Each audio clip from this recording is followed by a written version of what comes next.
حقیقت کی طرف آؤ، دنیا کے حالات چٹکیوں میں بدلیں گے، اس لیے کہ بادشاہوں کو مقرر کرنا بھی ان کے اشارے پر ہے اور ہٹا دینا بھی ان کے اشارے پر ہے، لیکن کوئی ان کا ہو کر تو دیکھے۔ اللہ اکبر، اس لیے کہا گیا ہوا میں اڑنے والے یوں نہ اترائے ندا کر دے، وہ جب چاہے جسے چاہے اسے فرما روا کر دے۔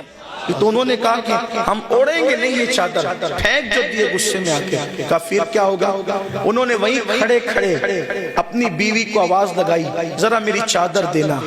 ان کی بیوی بھی قادریت کے رنگ میں رنگی ہوئی تھی، اس نے اپنے گھر سے چادر بڑھائی، انہوں نے ہاتھ بڑھا کر اس کو وصول کر لیا۔ یہ ہے شان قادریت، اور یہ غوث پاک کے مریدوں کی شان ہے کہ ہاتھ بڑھا کر گھر کا ماحول تو دیکھیں۔ اور ہمارا حال یہ کہ ہم زیادہ سے زیادہ نمازی بن کر کے سوچتے ہیں اب ہمیں جنت میں جانے سے کون سی طاقت روک سکتی ہے۔ فجر کو ہم جائیں، بچے سوتے پڑے رہیں، کوئی ٹینشن نہیں، بیوی سو رہی ہو، کوئی ٹینشن نہیں، اسی پر ہماری نجات نہیں ہو سکتی۔ اگر ہم دین کے رنگ میں رنگے ہیں تو ہمارے گھر والوں کو بھی دین کے رنگ میں رکھنا اپنی ذمہ داری ہے، تاکہ وہ بھی جنت کی راہ کے مسافر بنے۔ خیر خواہی کا جذبہ یہی ہے۔ اللہ اکبر۔ پھر انہوں نے چادر اوڑی، اور اوڑنے کے بعد پھر شیخ عبد الرحمن نے کہا کہ تو ہے بہت بڑے پیر کا مرید، تیرے ایک ایک بال سے میں نے نور دیکھا، کس کا مرید ہے؟ فرمایا ولیوں کی دنیا کے باز آپ نہیں ہیں، میرا پیر ہے۔ اور انہوں نے خود کہا کہ میں باز اشب انا البازی، انا البازی و اشب کل شیخن، میں سارے ولیوں میں باز کی حیثیت رکھتا ہوں، میرے پیر باز اشرب ہے، باز میرے پیر ولیوں کی دنیا کے۔ فرمایا کون نا، کیا نام ہے؟ کہ عبد القادر جیلانی۔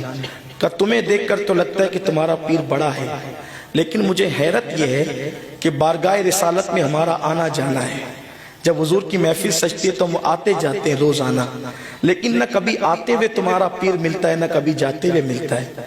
تو اگر وہاں کی حاضری ان کو نصیب ہوتی تو کبھی تو آتے ملتے، کبھی تو جاتے ملتے۔ مثال کے طور پہ دوراجی کی جامع مسجد کے محلے میں جو رہتے ہوں اور وہ نمازی ہو تو نمازیوں کو کبھی آتے جاتے تو ملیں گے، اور نہ آتے ملے نہ جاتے ملے، کم سے کم جماعت کھانے میں تو ملیں گے۔ جو نماز ہی نہیں پڑھتے کہتے ہم تو بڑے نمازی ہیں، لیکن نہ آتے ملے نہ جاتے ملے تو رہتے کہاں ہیں؟ تو نہ آتے ملتے نہ جاتے ملتے، تمہارے پیر رہتے کہاں ہیں؟ انہوں نے کہا وہ تو ہمارے پیر ہی جانے، وہی بتائیں گے، لیکن ہمارے پیر باز اشرب ہے، باقی اور کوئی نہیں ہے، ان کی شان ہے اتنی بڑی ہے۔ امام احمد رضا محدث بریلوی لکھتے ہیں صحابہ اور ائمہ اہل بیت کے علاوہ، صحابہ اور ائمہ اہل بیت کے علاوہ تمام اولین اور آخرین جتنے اولیاء ہیں، سب سے بڑا مرتبہ غوث الاعظم دستگیر کا ہے۔ تو کہا ہمارے پیر باز اشرب ہے، اور کہا کہ اچھا ٹھیک ہے، کام کرو، میرے کچھ مریدوں کو لے جاؤ اور تمہارے پیر سے معاملے کی تفتیش کرو۔ مریدوں کو کہا بھئی میرا سلام کہنا شیخ عبد القادر جیلانی کو، اور کہنا نہ کبھی آپ آتے ملے نہ کبھی جاتے ملے۔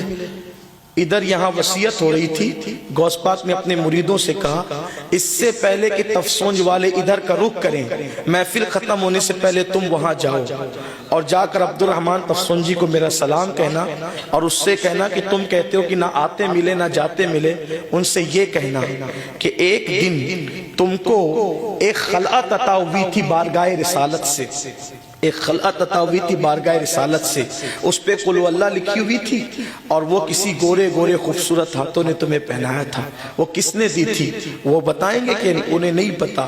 ادھر یہ باتیں ہو رہی تھی، اتنے میں وہ سارے قادری یہاں پہنچے، سلام کیا اور کہا ہمارے مرشد آپ کو سلام کہتے ہیں، اور کہتے ہیں کہ یہ بتاؤ کہ وہ جو خلعت آپ کو نصیب ہوئی تھی بارگاہ رسالت سے، وہ جو خوبصورت گورے گورے ہاتھ تھے وہ کس نے پہنایا تھا؟ کہا مجھے نہیں پتا کس نے پہنایا تھا، ہاتھ نظر آئے تھے، ذات نظر نہیں آئی تھی۔ تو ان مریدوں نے غوث پاک کے حکم سے کہا وہ کوئی اور نہیں تھا، وہ ہمارے پیر عبد القادر جیلانی تھے، جن کے ہاتھوں آپ کو خلعت پہننا نصیب ہوئی تھی۔ اور ہمارے پیر نے کہا ہے کہ آپ کہتے ہیں کہ نہ آتے دکھتے ہیں نہ جاتے دکھتے ہیں، آتے جاتے وہ ملتے ہیں جو آتا جاتا ہے، ہم تو وہیں رہتے ہیں جو گھر میں رہتا ہے، در والے اس کو کیسے دیکھ سکتے ہیں؟ جو گھر میں رہتے ہیں در والے اس کو کیسے دیکھ سکتے ہیں؟ ہمارا مقام گھر ہے اور تمہارا مقام در ہے۔ اور پھر غوث پاک کہتے ہیں عبد الرحمن تفسونجی سے بتا دینا نہ آنا جانا تمہارے پاس ہے، ہمارے پاس نہیں ہے، ہمیں جو مقام ملا ہے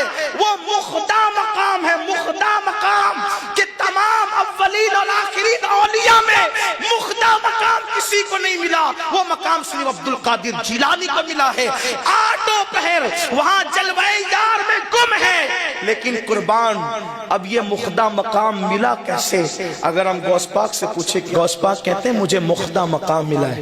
اب یہ مخدہ مقام ملا کیسے؟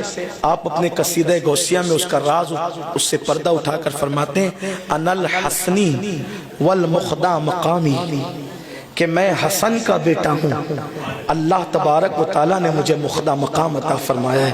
آپ مجھے بتائیں حسن کا بیٹا ہونے پر جسے مخدہ مقام ملتا ہے، جب حسن کے بیٹے کی یہ شان ہے تو حسن مجتبیٰ کی شان کا عالم کیا ہوگا؟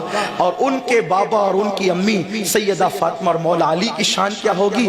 اور ان کی یہ شانیں ہیں تو مصطفیٰ جان رحمت کی شان کیا ہوگی؟ اسی لئے میرے امام کہتے جو تیرا طفل ہے کامل ہے یا غوث، تو فیلی کا لقب واصل ہے یا غوث، اور ہزاروں تابعی سے تو فضوتر، یہ طبقہ مجملاً فاضل ہے یا غوث، اور وہ کیا جانے گا فضل مرتضیٰ کو جو تیرے فضل سے عاطل ہے یا غوث، اور رضا کا خاتمہ بالخیر ہوگا تیری رحمت اگر شامل ہے یا غوث۔